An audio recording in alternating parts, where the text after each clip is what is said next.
Prezados alunos, então vamos dar início à nossa aula. Essa aula hoje vai ser destinada a gente trabalhar com catálise enzimática, mas com inibição, certo? Inicialmente, nesse primeiro momento, com base nas perguntas dos colegas no início da aula, eu vou fazer uma breve revisão, mas eu vou utilizar os próprios slides que já foram apresentados na aula assíncrona, certo? Então, inicialmente, recordando para vocês, nós temos dois tipos de inibição. Inibição do tipo reversível e irreversível. Na aula que nós falamos de fatores que interferem na atividade enzimática, a gente destacou, né, os inibidores irreversíveis, que são aqueles inibidores que, quando interagem ou ligam-se com a enzima, dificilmente, né, vão conseguir liberar a molécula de enzima na sua conformação estrutural para que ocorra uma reação. Esses tipos de inibidores são os principais medicamentos que se tem atualmente e é muito utilizado até mesmo para entender o mecanismo de como ocorre a interação entre a molécula de enzima e o substrato. Mas na nossa aula anterior, a gente destacou a estudar os inibidores do tipo reversível, bem como nessa hoje, em que nós vamos relembrar um pouco e fazer exercício. Então, nós temos 3 tipos de inibição: competitiva, acompetitiva e mista, sendo que a mista ela pode ser classificada como não competitiva se o fator de inibição de ambas as reações que ocorrem do inibidor ou com a enzima ou com o complexo sejam iguais. O tipo de inibição não competitiva é uma inibição muito difícil de ocorrer, certo? Eu estou falando um pouco rápido, meninos, porque é uma revisão, tá? Não é a aula, como a aula já está gravada. Nessa parte, eu expliquei para vocês na aula de como um inibidor competitivo pode agir. Então, esse tipo de inibição, o inibidor, ele vai se ligar diretamente à molécula de enzima na sua forma livre. Então, essa é a característica dele. E ele pode interagir de várias formas, e essas formas que ele interage impedem, de alguma maneira, o substrato interagir, né, os grupamentos do substrato interagir com os grupos funcionais dos resíduos de aminoácido presente no sítio ativo. Então, eu expliquei para vocês na aula as 5 possibilidades que pode ter, certo? Aqui está o mecanismo da inibição competitiva. Como eu falei para vocês, o inibidor, ele vai se ligar. Alguém quer perguntar alguma coisa? Oi, Vitória. Professora, é só uma dúvida rapidinho. Nessas 5 possibilidades, né? A gente, quando, por exemplo, a inibição é pelo produto, essas 5 possibilidades também são verdadeiras? Sim, porque o inibidor, o produto, né, ele tem as características de uma inibição competitiva, então pode acontecer sim.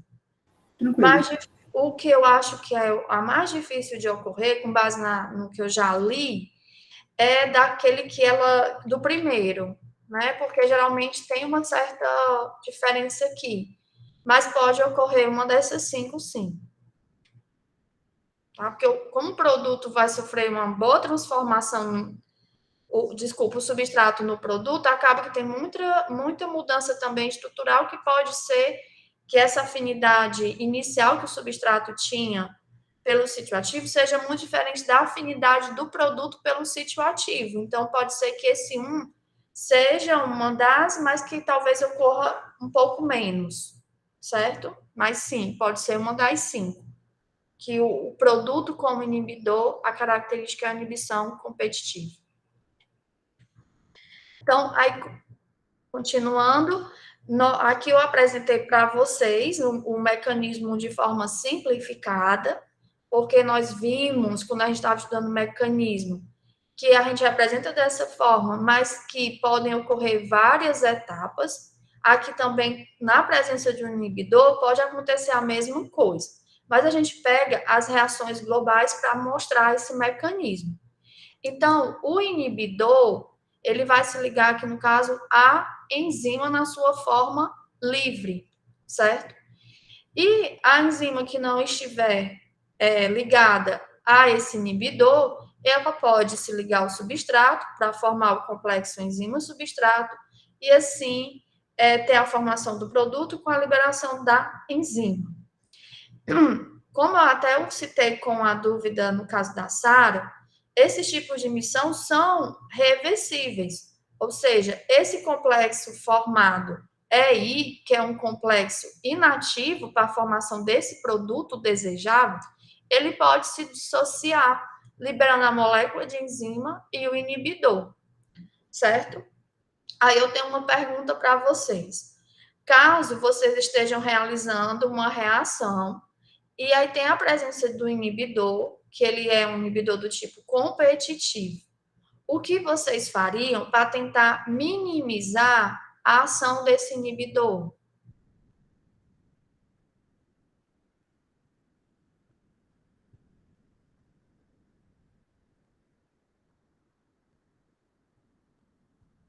Alguém? Professora, não sei se seria viável, né, por questão de custo, mas talvez aumentar a quantidade de enzimas, já que ele se liga somente com as enzimas. Pode ser uma possibilidade, mas você levantou um ponto muito importante, o custo. Qual seria uma outra forma que vem para a gente poder também trabalhar? Essa não estaria tão errada, mas não é muito viável porque a enzima acaba tendo um custo um pouco elevado em algumas enzimas. Professora, Oi? e se em vez da quantidade de enzima aumentar a quantidade de substrato? Isso. A gente pode tentar minimizar esse efeito aumentando a concentração de substrato.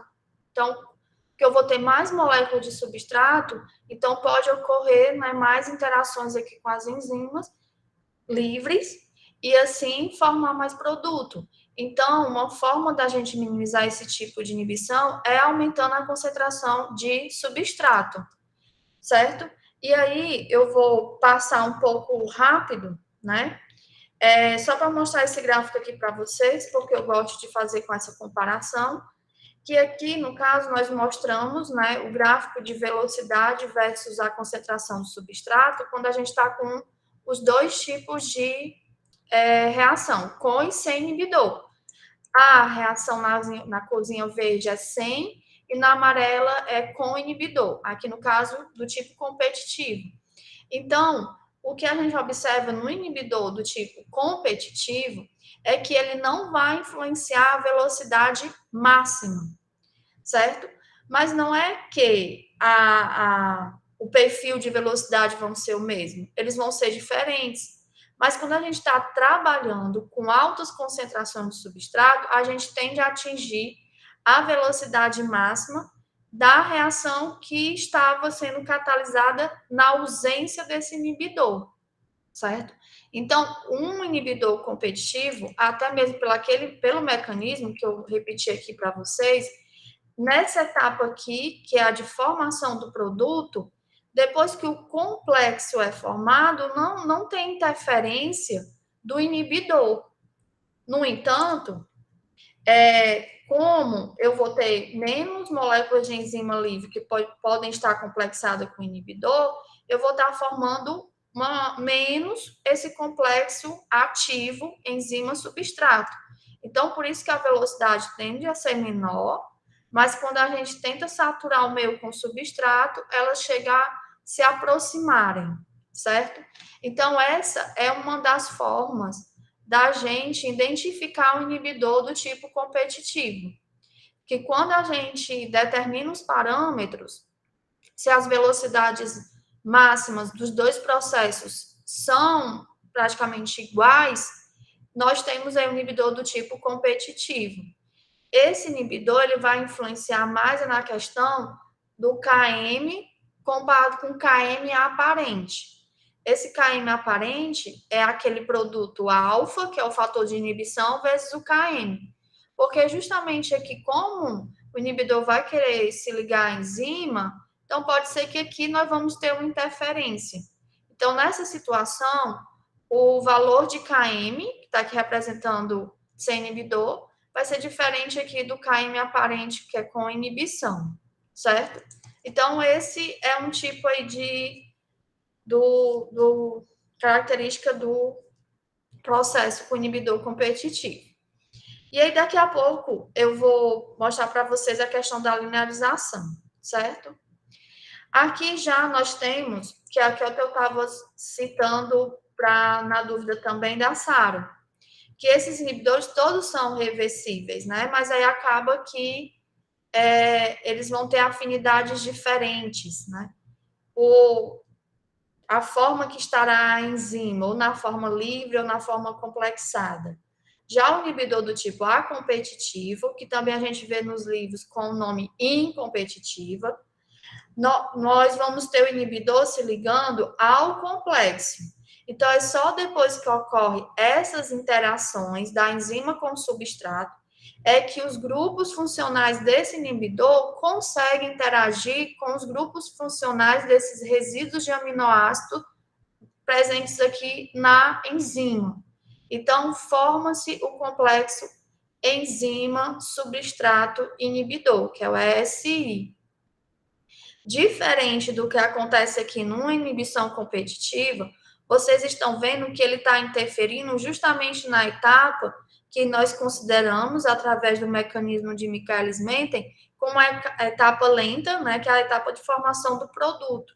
Então, esse tipo de inibidor, ele vai interferir diretamente na velocidade máxima quando estiver nessa reação com o inibidor, certo?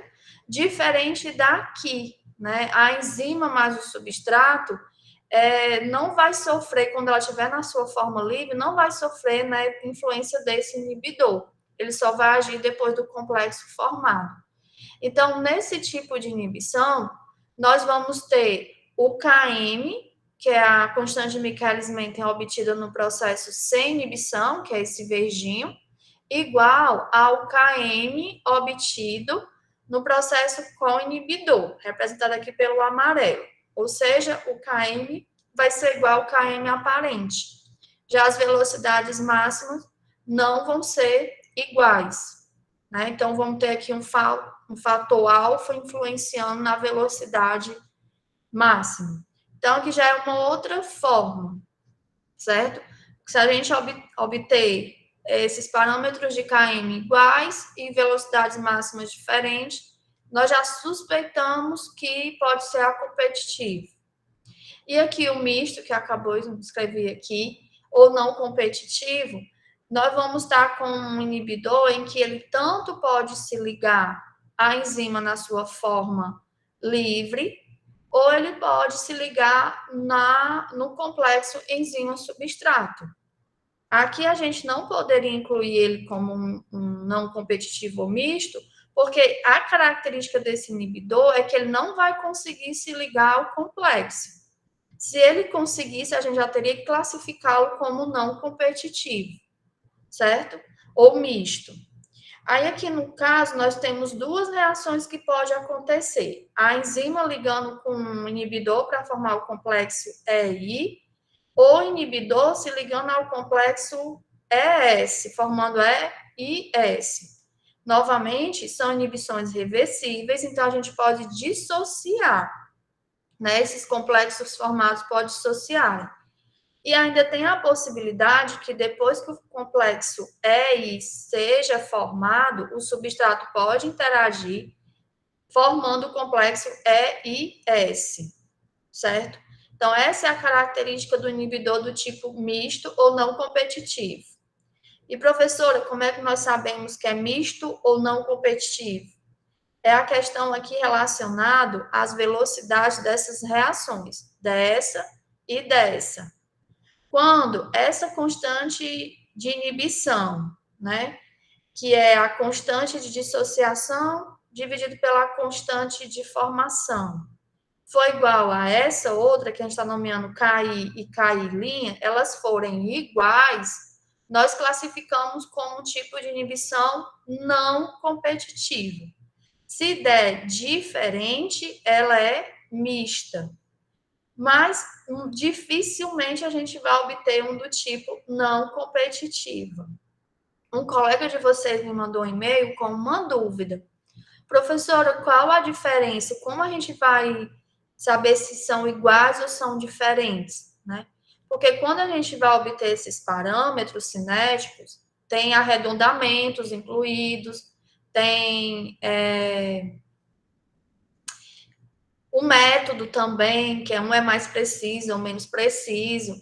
Então, eu considero assim, no máximo, 5% já, para mim, já está sendo até muito, né, para a gente considerar, porque às vezes um valor de diferença pequeno já pode caracterizar como uma inibição mista, né? E aí, no caso, para a gente comprovar, é bom dar uma estudada no tipo de inibidor, a enzima e o complexo que é formado, né? Ou seja, o substrato, para ter uma maior certeza. Então, assim, uma diferença de 2%, a gente ainda aceita 3%, principalmente também porque tem os erros da coleta dos dados experimentais, certo? Então, por exemplo, aqui eu obtenho um KI de 2,01 e aqui um de 2,05, aí eu vou calcular aqui a diferença, vou ver quanto dá, então tá próximo, vou considerar não competitivo. Para ter certeza, eu vou dar uma pesquisada, certo? Então, aqui a gente tem que fazer uma análise mais sensível, levar em consideração essas questões de cálculo, de arredondamento, de erros nos dados, para a gente ter certeza. A título de aprendizado, né, a gente tenta usar essa diferença como base, mas se a gente quiser aprofundar, for algo que for, fazer uma reação mais de escala industrial, algo assim, a gente precisa ter muito cuidado nessa determinação. Se bem que na cinética eles têm, né, a mesma equação. Os valores lá dos parâmetros é que a gente vai colocar de acordo com o que foi determinado, certo? Há alguma dúvida, meninos, até aqui? Clareou algumas dúvidas que vocês tiveram da aula assíncrona? Eita, tem alguém me ouvindo? Tranquilo até agora, professora. Quem estava com alguma dúvida, eu sei que vocês têm uns caladinhos, começaram a entender? Sim, Sim, professora. Ótimo. Aqui nesse outro slide eu só mostrei as equações, mas agora eu vou voltar, certo? Alguns slides para poder mostrar para vocês esses aqui. Então, eu acho importantíssimo esse slide para a questão de facilitar a gente verificar qual tipo de inibição, certo? Então, aqui a gente faz uma comparação com o competitivo, a competitivo e o misto, né? Por que eu estou usando alfa e alfa-linha? Então, como eu já falei para vocês, a questão do competitivo, a gente vai ter a velocidade máxima iguais nas duas reações, certo? E aí, nesses gráficos que eu estou mostrando para vocês, são linearizações com base em Leverbook, e que nós pegamos a equação da cinética e fazemos o inverso dos dois membros e arrumamos. Então, por competitivo, nós vamos ter 1 sobre a velocidade. Novamente, aqui está com V0, que foi algo que eu salientei para vocês, que geralmente a gente determina esses dados experimentais em um intervalo de tempo curto, né, para poder pegar velocidades iniciais, que é até um dos métodos que a gente aprendeu em cálculo de reatores 1. E aqui, no caso, por competitivo, nós vamos ficar com o coeficiente angular, o alfa, vezes o km, dividido pela velocidade máxima, vezes 1 sobre S. E já, desculpa, eu acabei incluindo 1 sobre S, que é o eixo X. Estou falando só do coeficiente angular. É alfa vezes km sobre velocidade máxima, né? E aqui seria 1 sobre S, é o que a gente tem no eixo X. E o coeficiente linear é 1 sobre V máximo, certo? Esse alfa, recordando para vocês, é o fator de inibição, que é calculado como 1 mais a concentração do inibidor sobre a constante de inibição, que é KI, certo? Em algumas situações, nós não conhecemos a concentração do inibidor, então a gente não calcula KI, calculamos o fator de inibição, certo? Então a gente pode representar o alfa como um dos fatores dessa cinética, certo? Aí, qual é a característica desse tipo de inibição? Aqui nós vamos ter a curva sem inibidor, né? E nós vamos, então, aumentando a concentração do inibidor. Nesse caso, sem inibição, é como se aqui a alfa fosse 1, então vai restar Km sobre V máximo, né? Que é um processo sem inibição. E aí nós temos um encontro num eixo Y, que corresponde aqui ao mesmo coeficiente linear para todas essas curvas, certo? Então, é uma forma de nós vermos, se a gente comparar os dados experimentais na forma linearizada, sem inibidor e com inibidor, e os coeficientes lineares dessas retas que a gente pedir serem iguais ao inibidor do tipo competitivo. Isso por quê? Porque eu e o V máximo vão ser iguais, certo? Professor, e quem é esse KM? Esse KM é o KM do processo sem inibição. Então, a primeira coisa que nós vamos calcular, que daqui a pouco nós vamos fazer juntos, é calcular os parâmetros do processo sem inibidor. E aí nós guardamos o valor de V máximo e de KM. E depois nós vamos para o processo com inibição. E aí a gente faz uma comparação, certo? Então, no caso, tiver desse tipo de inibição, aí nós vamos ter que usar o valor do KM calculado anteriormente, porque nós sabemos que esse tipo de inibição ele não vai alterar, o KM vão ser iguais, e calcular o alfa. Ou simplesmente calcular o KM aparente, que é alfa vezes o KM, certo? Então, o KM aparente é o alfa vezes o KM, esse KM sendo processo sem inibição. Tá? Isso para clarear quando a gente já for para os exercícios.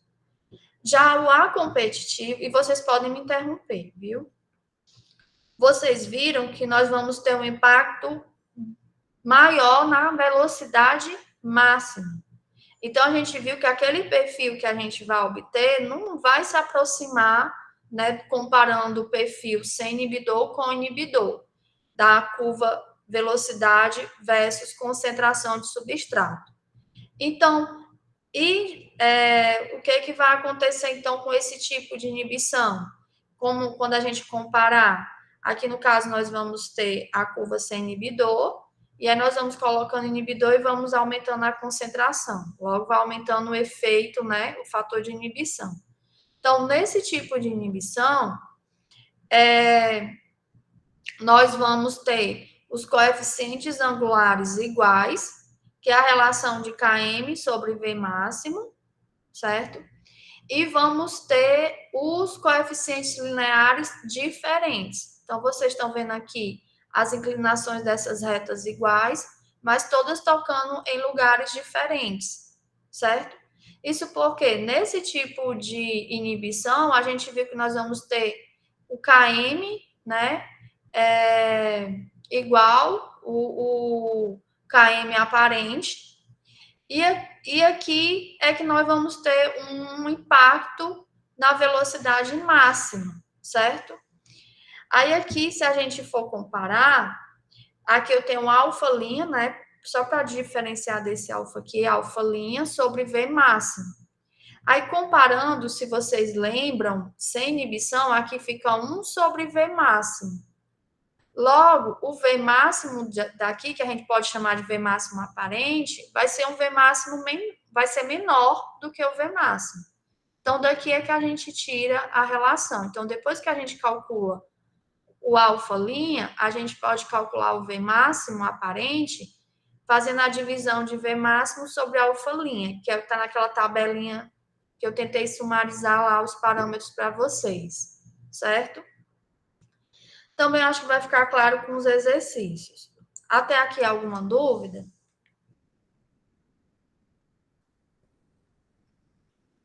Nenhuma? Não, professora, tá tudo ok.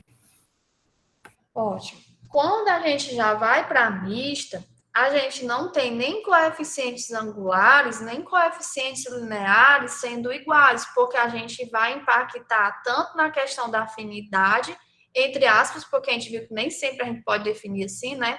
Vamos impactar no km, vamos dizer assim, e na velocidade máxima. Então, quando a gente fizer os gráficos e a gente obter isso, a gente já vai ficar com a antena ligada, que pode ser um inibidor do tipo misto. Mas a gente viu que a gente tem dois efeitos, né, tanto na enzima livre quanto na do complexo ES, que o KI pode ser igual ou diferente do KI linha. Então, a gente calcula um alfa e um alfa linha. Aí aqui é onde vem aquela análise que eu comentei para vocês, que a gente tem que verificar se esses alfas são diferentes ou a gente pode considerar iguais, certo? Então, nesse caso, é do tipo misto. Aí, o que nós fazemos? Esse valor de Km e esse valor de V máximo aqui, eles são provenientes do processo sem inibição. Aí, para a gente calcular do processo com inibição, vai ficar, né, a relação entre os alfas e o Km, o alfa linha e o V máximo, com base naquela tabela, né? Que é esse resumo aqui, certo? Então, aqui, para tentar explicar melhor, se a gente tiver sempre comparando aqui sem inibição, né? O competitivo, o V máximo aparente é igual ao V máximo mesmo. Já num processo incompetitivo, vai ser esse V máximo do inibidor dividido pelo fator de inibição, que aqui a gente está chamando de alfa linha, para basear pelas aquelas equações que eu mostrei para vocês. E já no misto, seria, né, o V máximo sobre alfa linha, né? Já o Km aparente, num competitivo nós vamos ter o alfa vezes o Km, no incompetitivo vai ficar o Km vezes alfa linha, e o misto, né, alfa vezes Km sobre alfa. Eu tenho até que configurar isso aqui, mas acho que é assim, que acaba ficando um Km, porque uma compensa uma coisa com a outra, certo? Então, essas são as relações. Esses V máximo e o Km, alguém perguntou, Vitória? Professora, ali no incompetitivo, não deveria ser só o KM, não? É com base nas equações lá que a gente obtém, é essa relação, mas a gente vai acabar encontrando valores iguais. Eu vou já conferir isso daqui no Bioquímica, para falar para vocês, certo? Tudo bem. E então aqui, desculpa, passou sem querer. A tabela que tenta resumir, mas a gente vai fazer os exercícios para tentar clarear. E eu também comentei para vocês, né? Isso aqui está como uma atividade 2, uma das questões. Nós temos uma inibição do tipo o substrato pode inibir, mas nesse caso ele se liga ao complexo enzima-substrato, né? Porque se ligar só a enzima, eu vou formar o complexo ativo, que também tem característica de ser reversível, né? E nesse caso, nós obtemos uma cinética em que eu vou ter um termo ao quadrado, então eu não vou conseguir fazer a linearização por linear VBook.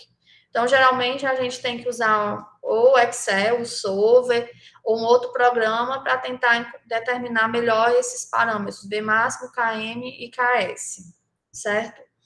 Então, o perfil de microarismento fica diferente, porque nós vamos ter uma concentração máxima aqui de substrato que vai diminuir, certo?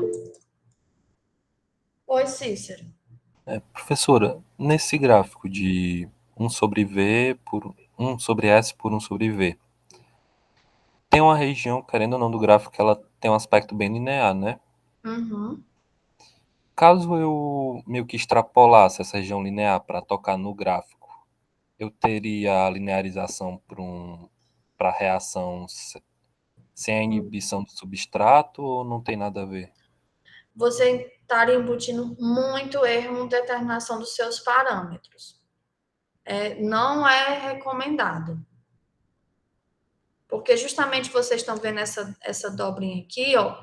Essa dobra, ela geralmente tenta representar mais esse aumento aqui na velocidade, que para a gente é uma etapa crucial, que geralmente a gente determina ali a região do km, pela aquela definição da equação, com base na matemática, a velocidade, a concentração de substrato, quando a velocidade é igual à velocidade máxima dividido por 2.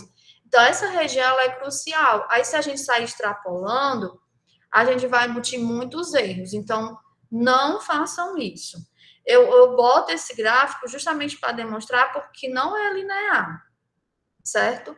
Então, como vocês usam muito já softwares, facilmente a gente consegue determinar esses parâmetros se a gente tiver uma quantidade de dados o suficiente. Porque eu já peguei também algumas situações que a gente tem poucos dados e não conseguimos ajustar, porque é necessário ter essa faixa de crescente como a decrescente, certo?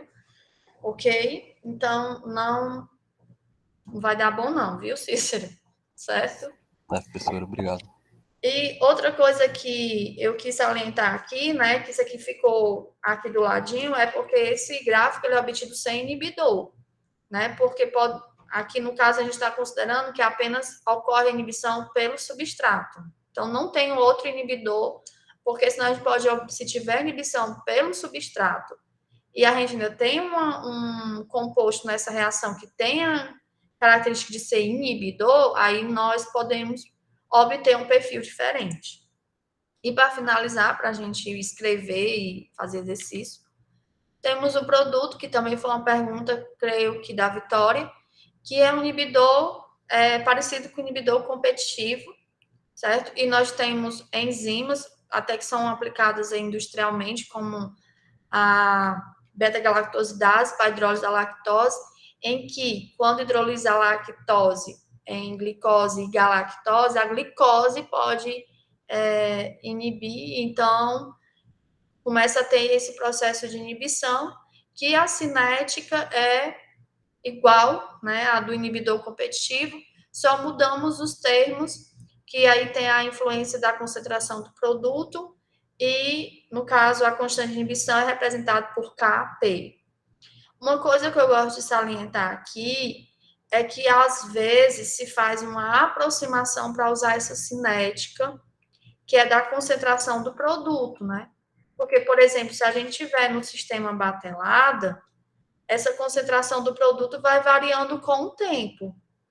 Então, aqui a gente tem que ter cuidado se a gente pode utilizar como uma concentração fixa ou nós vamos ter que fazer mais de um balanço para embutir essa variação da concentração do produto. Para ter algo mais parecido com o real, a gente teria que levar em consideração essa variação do produto ao longo do tempo, que é algo aqui que vai variando. Só que em algumas situações, considera como se fosse essa concentração aqui, mais ou menos a concentração que começa a ter inibição, certo? Mas aí pode ser que a gente nem chegue nela e esteja determinando uma velocidade errada. Então, por favor, atentos a isso, certo? Alguma dúvida? Não? Aí eu venho uma pergunta para vocês. Se eu pedir um mecanismo, vocês se sentem preparados para fazer o mecanismo, como já tem numa das questões? Ou vocês desejam que eu faça pelo menos da competitivo para aprender? Professora, seria bom fazer um exemplo antes. Certo. Pois então, nesse momento que já estava nos planos, eu vou mostrar aquele passo a passo, como a gente fez para Michaelis Menten, de como a gente chega nessa cinética. E aí, da mesma forma, a gente vai fazendo para os outros tipos, tanto incluindo substrato e produto, né? Que inclusive tem uma questão solicitando isso para vocês realizarem na atividade 2, tá? Então, alguma outra pergunta?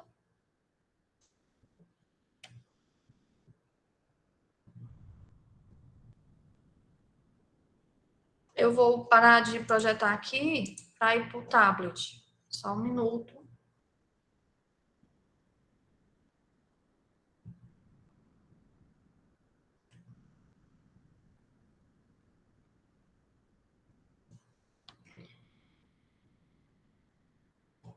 Então, o que nós vamos fazer agora, a gente já deu uma boa revisão aí dos tipos de inibição, e o que eu vou fazer nesse momento com vocês é tentar deduzir a cinética, pelo menos a inibição competitiva, certo? Então, primeiramente, a gente vai desenhar o mecanismo de forma macro, baseado no estudo de Michaelis-Menten, e aqui é o principal quando não tem inibidor, né, que é a enzima mais o substrato, formando o complexo enzima-substrato, mas ele pode se dissociar em enzima mais substrato. E aqui, no caso, Michaelis-Menten considerou que essa etapa ela é irreversível, mas eu já falei para vocês que a gente pode ter situações reversíveis. E aqui, no caso, já vai ter esse inibidor, que no caso, como a gente está tratando de inibição competitiva, o inibidor vai se ligar à enzima na sua forma livre. Então, eu vou ter a formação do complexo EI, mas esse complexo ele pode se dissociar na enzima mais o inibidor. Aqui, então, eu vou ter a constante que eu vou nomear de K4, a de formação, e aqui K-4, certo? Então, aqui vem a primeira pergunta, que é uma pergunta-chave, qual a etapa lenta que nós vamos considerar?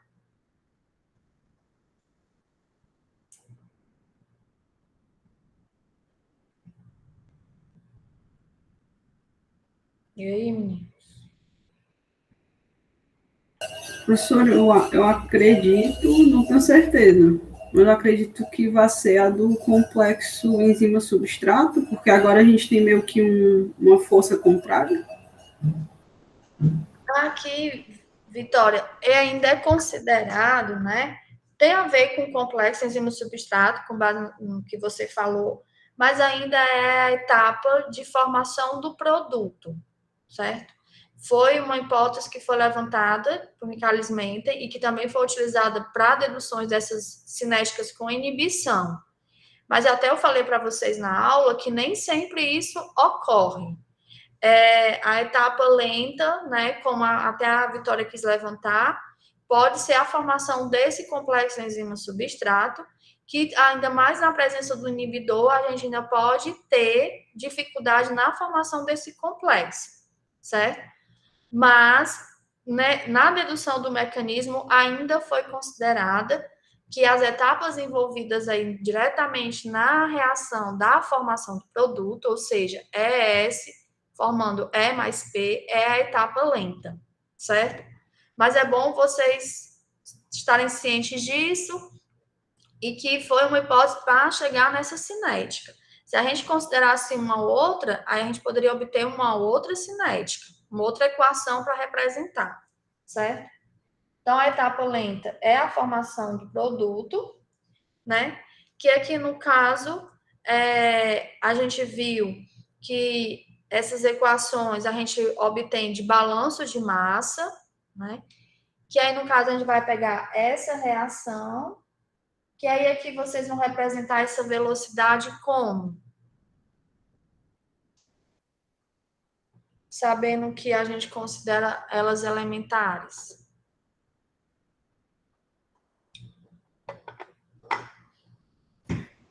K3 vezes a concentração do complexo.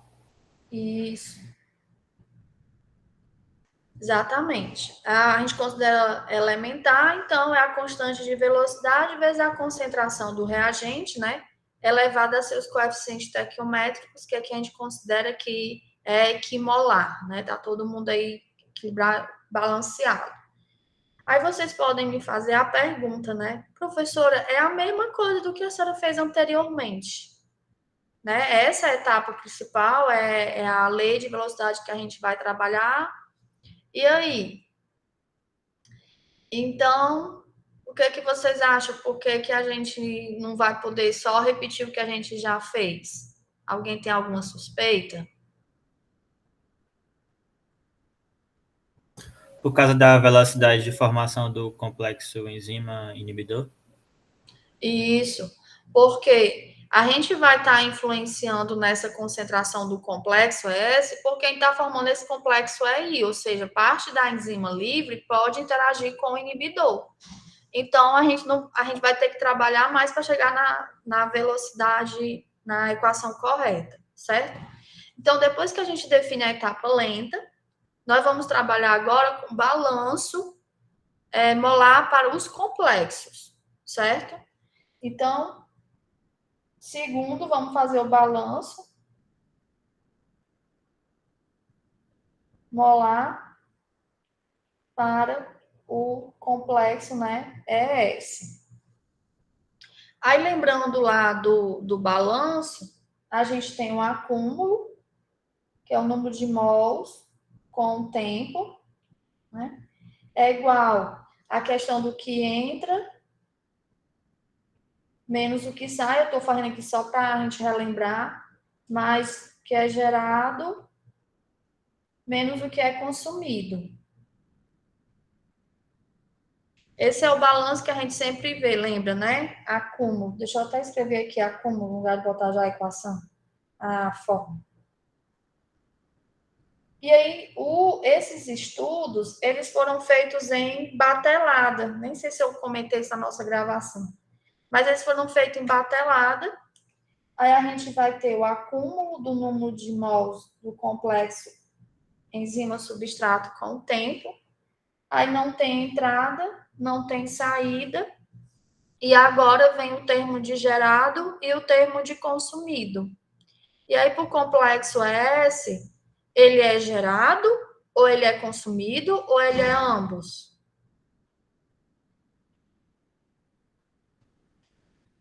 Ambos, né, professora? Ambos. Então, a gente tanto tem ele sendo consumido como tem sendo gerado. Então, ele está sendo gerado nessa reação, que é K1 vezes a concentração de enzima vezes a concentração de substrato. E quando a gente está fazendo um balanço para os reatores, a gente multiplica pelo volume, né? E ele está sendo consumido em duas reações. Então, eu estou fazendo parte a parte, porque quando mudar o mecanismo, ele pode ser ou só consumido ou só gerado. Vocês têm que prestar atenção em todas as etapas que está sendo envolvido esse complexo. Então, ele é consumido na reação inversa, que é K2 vezes a concentração do substrato vezes o volume do reator, menos na outra de formação do produto, que é K3 vezes a concentração do complexo. Como nós estamos no reator batelada, que a gente considera o volume constante, nós podemos aqui isolar, colocar para o outro lado. Então, nós vamos ficar com a variação da concentração de complexo com o tempo igual, né? Vamos ficar com o número de mols do complexo dividido pelo volume igual à concentração. E aí, aqui o termo de acúmulo variando com o tempo. E aqui, então, vai ficar K1 vezes a concentração de enzima vezes a concentração de substrato. Aqui eu já vou colocar em evidência K2 mais K3 vezes a concentração do complexo ES, certo? E aí, qual é a hipótese que foi utilizada para chegar a essas cinéticas? Alguém lembra qual foi a hipótese? Para a gente continuar aqui. K3 é a mais lenta.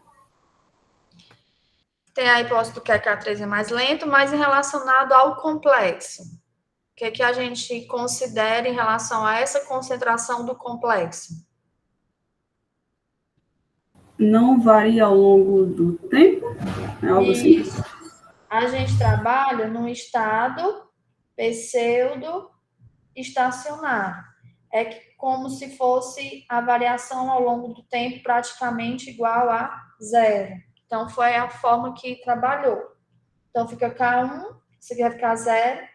K1 vezes o complexo enzima, desculpa, K1 vezes a concentração de enzima vezes a concentração de substrato, menos K2 mais K3 vezes o complexo, a concentração do complexo é S. Então, daqui, nós isolamos a expressão da concentração do complexo. Então, vamos ficar com K1 vezes a concentração de enzima vezes a concentração de substrato, dividido por K2 mais K3, certo? Aqui, eu posso só arrumar aqui de outra forma. Fica concentração de enzima vezes concentração de substrato, dividido por K2 mais K3, e esse K1 vem dividindo aqui. Aí vocês lembram o que é K2 mais K3 sobre K1? É a definição de quem? KM? Isso. Então, aqui eu já encontrei uma expressão para o complexo, certo? Aí vocês guardam esse valor, essa equaçãozinha aí. O próximo, a gente vai fazer o balanço para o complexo EI. Como eu vou ter que mudar de página, eu quero só que vocês observem aqui essa reação, certo? Aí nós vamos ter o complexo EI sendo formado, ou seja, sendo gerado, e ele também vai ser consumido, porque ele vai ser dissociado, né? Então, nós temos que fazer um balanço para essa parte aqui que aparece o inibidor EI, né? O complexo EI, certo? Então, a próxima etapa vai ser fazer esse balanço.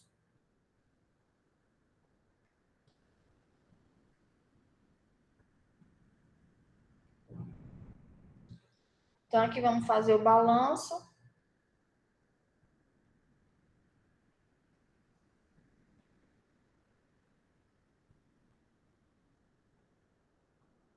Balanço para o complexo EI, certo?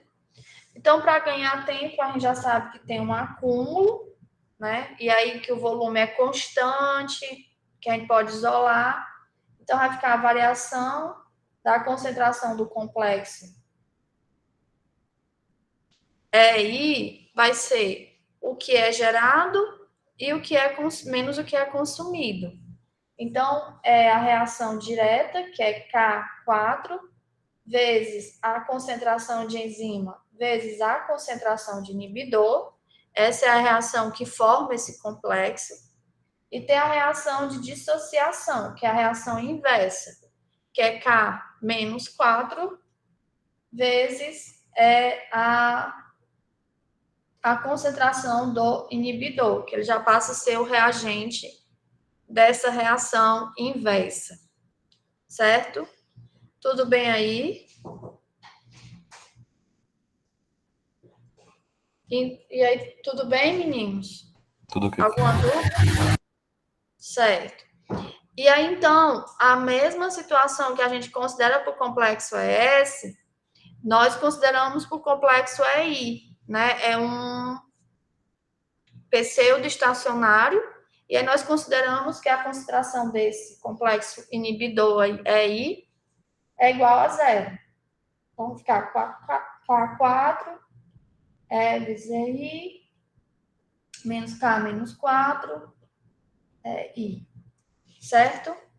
Então, logo, nós temos que a concentração do complexo EI é igual a K4 vezes a concentração enzima vezes a concentração do inibidor, dividido por K menos 4, certo?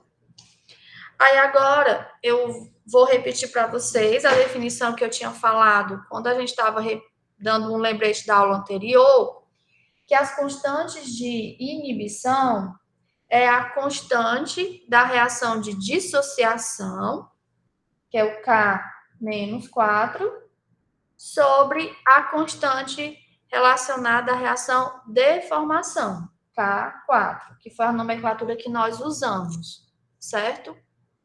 Então, aqui, para poder chegar nessa constante de inibição, nós podemos pegar essa expressão aqui de K4 e dividir. Então, vai ficar a concentração do complexo I igual à concentração da enzima, vezes a concentração do inibidor, K menos 4 sobre K4. Certo? Então, a gente não está alterando, só uma manipulaçãozinha matemática para a gente chegar aqui na expressão de KI. Então, nós vamos ter que a concentração desse complexo é a concentração de enzima vezes a concentração do inibidor sobre KI. Certo? Aí eu pergunto, qual seria a próxima etapa? O que vocês fariam? Agora, para continuar a chegar na equação da cinética.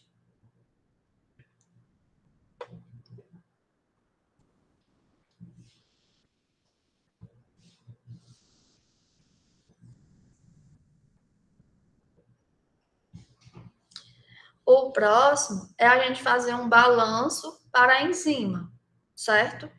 Porque, lembrando, aqui, quando a gente montou a etapa lenta, né, que é K3 vezes a concentração do complexo, a gente ficou perguntando, por que não é a mesma cinética? Então, porque, como vocês mesmos me responderam, acho que foi o Guilherme, a concentração do complexo vai estar sendo influenciado por outros eventos. Porque a enzima, na sua forma livre, está sendo influenciada pela presença do inibidor. Então, nesse ponto agora, a gente precisa fazer uma balanço para a enzima, certo?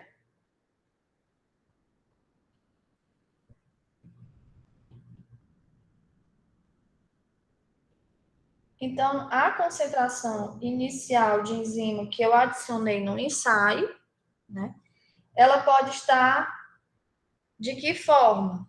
Quais são, meninos? Olhem aí. A enzima adicionada na reação, ela pode se encontrar de que forma?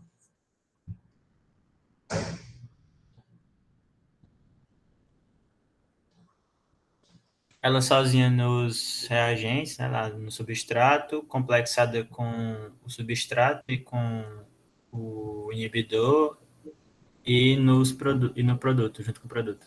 Pronto. O produto também é uma enzima livre. Então, esse Ezinho aqui, né? É esse mesmo é aqui. É a mesma molécula. Então, a gente pode estar nessa daí, como o Guilherme falou, pode estar aqui complexada com inibidor e pode estar aqui complexada com substrato. Então, aqui nós vamos ter a enzima na forma livre, a enzima na forma complexada com o substrato, que é o complexo ativo, ou pode estar complexado com o inibidor, que é o inativo, certo? Aí aqui nós já temos a expressão para esses complexos. Então, a concentração inicial de enzima vai estar na forma livre, ou a do complexo ES, a gente determinou, estava lá na outra página, e a gente também determinou do complexo EI, que é a concentração de enzima vezes a concentração de inibidor sobre KI. Certo? Aqui, então, eu vou poder colocar em evidência a concentração de enzima na forma livre. Então, eu vou ter 1 mais a concentração de substrato sobre Km, mais a concentração de inibidor sobre KI. E aí eu guardo essa informação, certo? Pronto. Então, o principal é fazer o balanço para os complexos que aparecerem e o balanço para a enzima, certo? Aí, feito isso, a gente volta para a etapa lenta. Então, voltando aqui para a etapa lenta.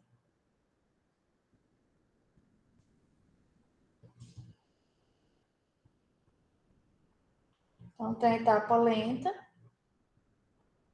Aí, a etapa lenta a gente viu que era K3 vezes a concentração do complexo. Mas aí, no balanço, a gente já determinou, né, como seria a expressão para essa concentração do complexo é S. Então, a gente substitui K3 vezes a concentração de enzima, vezes a concentração de substrato sobre Km. Essa foi a expressão, certo? Só que se a gente continuar com essa velocidade da forma que está, a gente está com um parâmetro que não é fácil de calcular, que é a concentração de enzima livre. Não é fácil de ficar determinando. Então, a gente vai e trabalha com o balanço da enzima. E aí tem um artifício matemático que eu fiz quando a gente fez Michaelis-Menten. Alguém lembra o que foi que a gente fez aí para chegar na expressão final?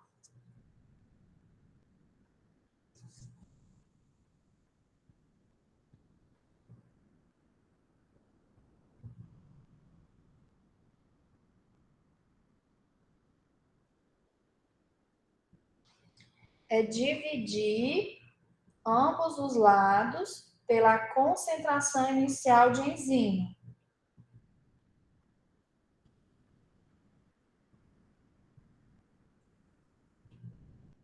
Então, se a gente fizer isso, a gente não está alterando, certo? Aí agora, só que a gente conhece essa expressão inicial da enzima. Então, aqui, eu vou botar essa concentração inicial que está dividindo para cá, K3 vezes a concentração inicial de enzima, vezes a concentração de enzima livre, vezes a concentração do substrato. Isso dividido por Km vezes a concentração inicial de enzima, que é a da enzima livre, né? Vezes 1 mais a concentração do substrato sobre Km mais a concentração do inibidor sobre Ki, que é o que a gente tinha determinado na folhinha do lado, né, anterior, certo? Aí aqui, ó, eu cancelo, e K3 vezes a concentração inicial de enzima é quem, meninos?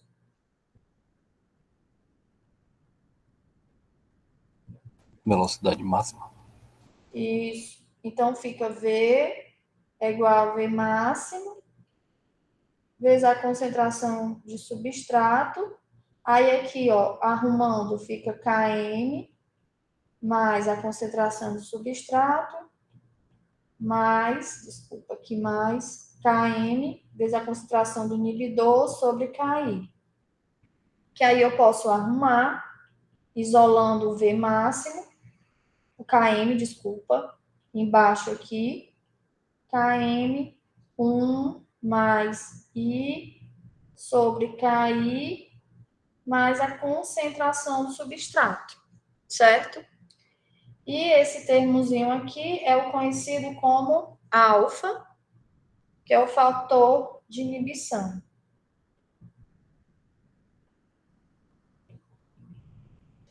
Pronto. Se vocês fizerem essas etapas, vocês vão conseguir chegar, né, na equação cinética de qualquer um. Até mesmo se vocês se depararem com outro mecanismo que não seja algum desses que a gente definiu, né, aqui estudou, tá? Então, vocês ficaram com alguma dúvida de como obtém a equação da cinética a partir do mecanismo?